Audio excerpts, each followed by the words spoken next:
Hello guys, मैं हूं जतिन चौहान और आप देख रहे हैं स्टडी विद जतिन। आज हम बात करने वाले हैं डालासिन 300 mg के कैप्सूल्स की, जो कि ये होता है। ये 300 mg में कैप्सूल्स आता है, जिसमें कि क्लिंडामाइसिन सोल्ट होता है 300 mg में। और इसकी जो MRP है, MRP 297 रुपीज़ 60 पैसे होती है, जिसमें कि 10 कैप्सूल्स आते हैं। इसमें बात करेंगे क्लिंडामाइसिन सोल्ट की कि ये क्या होता है। जैसे कि क्लिंडामाइसिन एक लिंकोसामाइड एंटीबायोटिक है, जिसका उपयोग सीरियस बैक्टीरियल इन्फेक्शन के लिए किया जाता है। सीरियस बैक्टीरियल इन्फेक्शन जैसे कि स्किन इन्फेक्शन, जिसमें कि एक्ने, रेस्पिरेटरी ट्रैक्ट इन्फेक्शन, जो सॉफ्ट टिश्यूज होते हैं उनका इन्फेक्शन, जो बोन होती हैं, जैसे कि किसी एक्सीडेंट वगैरह हो जाता है तो बोन में फ्रैक्चर वगैरह आ जाता है, तो उसमें भी इसका उपयोग होता है। यानी कि बोन के इन्फेक्शन को भी ठीक करने का काम करती है। गायनोकोलॉजिकल इन्फेक्शन होते हैं, उसमें भी इसका उपयोग किया जाता है। क्लिंडामाइसिन राइबोसोमल 50S सबयूनिट्स के साथ जुड़कर जो बैक्टीरिया की प्रोटीन सिंथेसिस का काम होता है उसको रोककर काम करता है और हमारे इन्फेक्शन को ठीक करने का काम करता है। यही क्लिंडामाइसिन सोल्ट की बेसिक नॉलेज। अब हम समझते हैं अपना मेन टॉपिक, जो कि हमारा है डालासिन C 300 mg का कैप्सूल्स। इसके बारे में हम बात करते हैं। बात करेंगे डालासिन C 300 mg के कैप्सूल्स के बारे में कि ये क्या होता है, यानी कि व्हाट इज डालासिन 300 mg कैप्सूल्स। जैसे कि डालासिन C 300 mg कैप्सूल्स में क्लिंडामाइसिन सोल्ट 300 mg में होता है। डालासिन C एक प्रिस्क्रिप्शन एंटीबायोटिक है, जिसका उपयोग सीरियस बैक्टीरियल इन्फेक्शन के लिए किया जाता है। सीरियस बैक्टीरियल इन्फेक्शन जैसे कि स्किन इन्फेक्शन, जिसमें कि हमारे एक्ने वगैरह हो जाते हैं। दूसरा रेस्पिरेटरी ट्रैक्ट इन्फेक्शन, जैसे कि लंग्स इन्फेक्शन होते हैं, या फिर बोन इन्फेक्शन, या जो सॉफ्ट टिश्यूज होते हैं उनका इन्फेक्शन, या कोई जॉइंट इन्फेक्शन, या फिर जैसे एक्सीडेंट हो जाता है या फिर चोट लग जाती है तो बोन फ्रैक्चर हो जाती है, उसमें जो इन्फेक्शन बनता है उसको इन्फेक्शन को ठीक करके हमारी बोन की जो इंजरी है उसको जल्दी से जल्दी ठीक करने का काम करती है। ये बैक्टीरिया की ग्रोथ को रोककर और फिर उनको किल कर कर हमारे इन्फेक्शन को ठीक करने का काम करती है। बात करेंगे डालासिन C के फॉर्म्स के बारे में, यानी कि ये किस किस फॉर्म में आता है। जैसे कि डालासिन C कैप्सूल्स फॉर्म में है, ये अलग अलग mg में आता है। जैसे कि डालासिन 300 mg में है, ये छोटे बच्चों के लिए आता है, ये 150 mg में है, ये भी कैप्सूल फॉर्म है। ये ओरल फॉर्म में है, ओरल फॉर्म में एक लिक्विड फॉर्म भी आती है, यानी कि सॉल्यूशन भी आता है, सिरप फॉर्म में भी आती है। क्लिंडामाइसिन की इंजेक्टेबल फॉर्म्स भी होती हैं, जैसे कि हमारे पास ये अवेलेबल है डालसिन एक्स 4 ml, जिसमें कि 600 mg होता है, यानी कि 1 ml में 150 mg क्लिंडामाइसिन होता है। ऐसे ही ये छोटे बच्चों के लिए होता है क्लिंडामाइसिन, यानी कि डालसिन एक्स 2 ml, जिसमें कि क्लिंडामाइसिन 300 mg में होता है। ये हुए क्लिंडामाइसिन की इंजेक्टेबल फॉर्म्स। इसकी कुछ टॉपिकल फॉर्म्स भी आती हैं, यानी कि जो स्किन पर लगाई जाती हैं, जैसे कि जेल, क्रीम्स, फोम, और कुछ सॉल्यूशन आते हैं, यानी कि जो लोशंस टाइप में होते हैं वो सॉल्यूशन भी इसकी आते हैं। क्लिंडामाइसिन की कुछ वेजनल एप्लीकेशंस भी होती हैं, यानी कि जो कि लेडीजों के लिए होती है, उसमें वेजनल क्रीम्स होती है, यानी कि क्लिंडामाइसिन की क्रीम्स आती हैं, या फिर वेजनल सपोजिटरी होती है, या फिर ओव्यूल्स होते हैं। जैसे कि हमारे पास एग्जांपल है नीफोर CD3, इसमें क्लिंडामाइसिन और क्लोट्रीमोजोल्स वेजनल सपोजिटरी है। ऐसे ही इसका दूसरा एग्जांपल है, जिसमें कि VH3 के नाम से, ये ब्रांड के नाम से आती है, जिसमें कि क्लिंडामाइसिन और क्लोट्रीमोजोल वेजनल सपोजिटरी होती है। ये क्लिंडामाइसिन की कुछ फॉर्म्स हैं जो कि हमने आपको दिखाई, यानी कि ओरली फॉर्म, जिसमें कि कैप्सूल आ गए और ओरल सॉल्यूशन आ गए। दूसरी फॉर्म आ गई इसकी इंजेक्टेबल की, यानी कि जो इंजेक्शन आते हैं।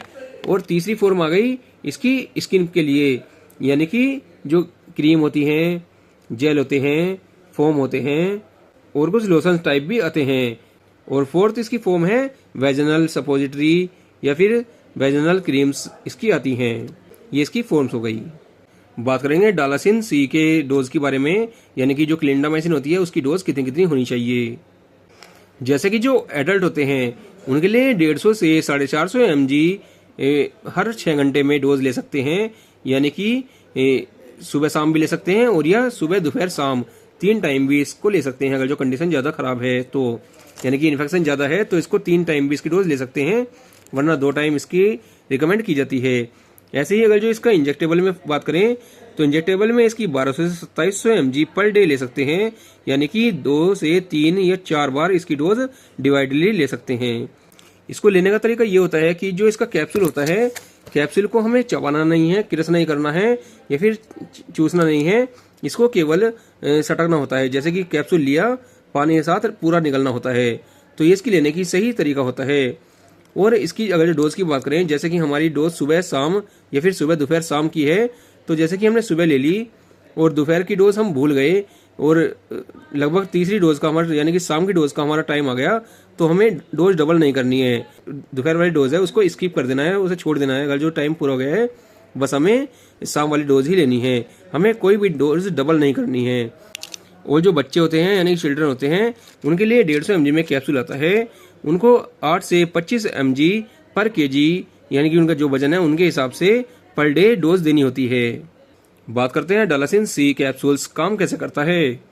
तो डालासिन सी कैप्सूल में जिसमें कि क्लिंडामाइसिन सॉल्ट आता है, ये एक लिंगोसामाइड एंटीबायोटिक है जो कि एक प्रिस्क्रिप्शन एंटीबायोटिक होता है। ये बैक्टीरिया को किल कर और उसकी ग्रोथ को स्टॉप कर रोक कर इनहिबिट कर और ये जो हमारे अंदर राइबोसोम 50S यूनिट होती है, सब यूनिट होती है, उनके साथ जुड़कर उस बैक्टीरिया की ग्रोथ को, उनकी प्रोटीन सिंथेसिस को रोक देता है।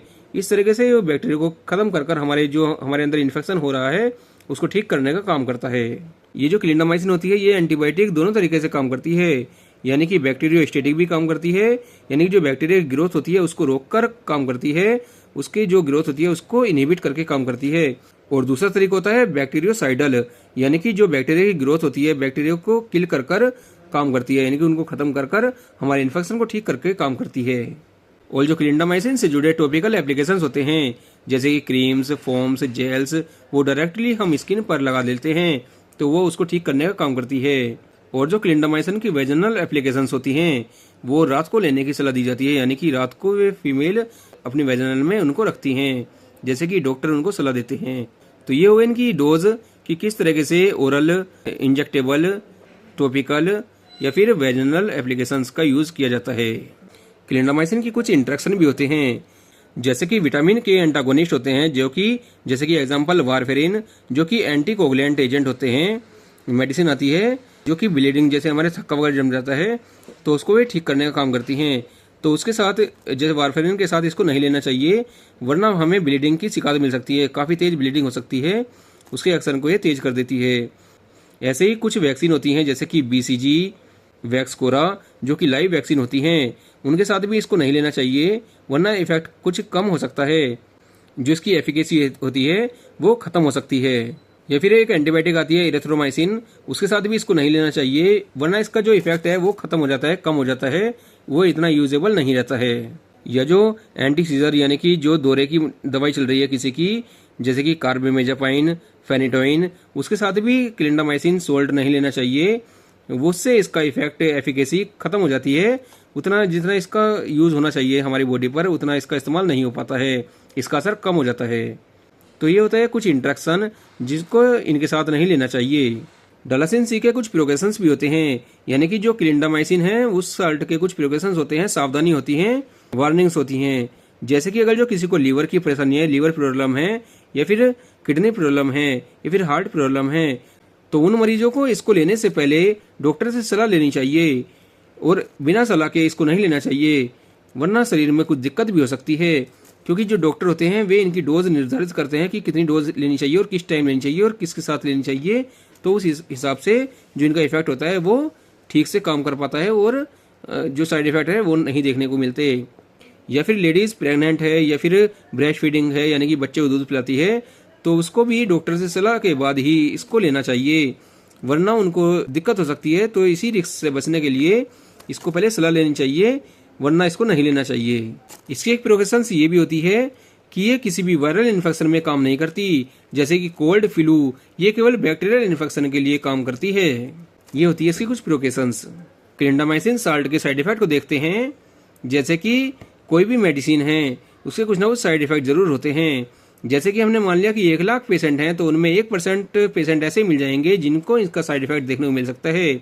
वो फिर हाई डोज के कारण हो या फिर गलत तरीके से मेडिसिन को लेने के तरीके से हो, या फिर सबकी बॉडी अलग होती है, किसी को उसे एक्सेप्ट करने की ताकत होती है नहीं होती है, तो उस पर भी डिपेंड करता है साइड इफेक्ट का। उनको भी साइड इफेक्ट देखने को मिल जाते हैं। इसके साइड इफेक्ट की बात करें जैसे कि डायरिया, मेन इसका डायरिया ही होता है जिसमें कि वाटरी या ब्लडी डायरिया हो सकता है। कुछ और भी साइड इफेक्ट हैं, जैसे कि स्टोमक पेन हो सकता है या फिर रैशेज हो सकते हैं, जैसे कि खुजलीपन सा हो सकता है पूरे बॉडी पे। तो ये कुछ इसके साइड इफेक्ट होते हैं। अगर जो कुछ ऐसे साइड इफेक्ट देखने को मिले तो डॉक्टर से तुरंत संपर्क करना चाहिए, सलाह लेनी चाहिए, उनके पास जाना चाहिए, ठीक है। और जो भी ट्रीटमेंट हो इससे बचने के लिए वो हमें लेना चाहिए। बात करते हैं डालासिन सी के और भी ब्रांड्स के बारे में कि ये किस किस ब्रांड से आती हैं। जैसे कि ये डालासिन सी है जो कि 300 mg में है, इसमें क्लिंडामाइसिन 300 mg में होता है। ऐसे कि ये डालासिन सी 150 mg में है, इसमें क्लिंडामाइसिन 150 mg में है। इसके अलग ब्रांड जैसे कि हमारे पास सियोसिलिन 300 mg में भी है, इसमें भी क्लिंडामाइसिन 300 mg में है। ऐसे ही कुछ वेजनल जैसे कि VS3, इसमें भी क्लिंडामाइसिन है, ये वेजनल सपोजिटरी होती हैं। ऐसे ही इसका न्यूफोर्स CD3, ये भी वेजनल है, ये ब्रांड होते हैं। ऐसे इसका जो इंजेक्टेबल है ये है डालसिनेक्स, ये 4 ml में है, जिसमें कि 600 mg क्लिंडामाइसिन है। ये बच्चों के लिए होता है डालसिनेक्स 2 ml, जिसमें कि क्लिंडामाइसिन 300 mg में होता है। इससे अलावा भी काफ़ी इसके ब्रांड नेम आते हैं, कुछ जेनरिक, कुछ पेटेंट, तो इसके काफ़ी ब्रांड आते हैं, ठीक है। हमारे पास यही अवेलेबल है, इसलिए हमने ये आपको दिखा दी है। गाइस, ये थी क्लिंडामाइसिन यानी कि डालासिन सी कैप्सूल्स के बारे में बेसिक नॉलेज। मैं आशा करता हूँ इससे आपको काफ़ी कुछ सीखने को मिला होगा। सीखने को मिला है तो वीडियो को लाइक करना, कमेंट करके बताना वीडियो कैसी लगी और नेक्स्ट वीडियो आपको किस मेडिसिन या किस टॉपिक पे चाहिए। एंड अभी तक आपने चैनल को सब्सक्राइब नहीं किया, चैनल को सब्सक्राइब कर दीजिए। Thank you friends.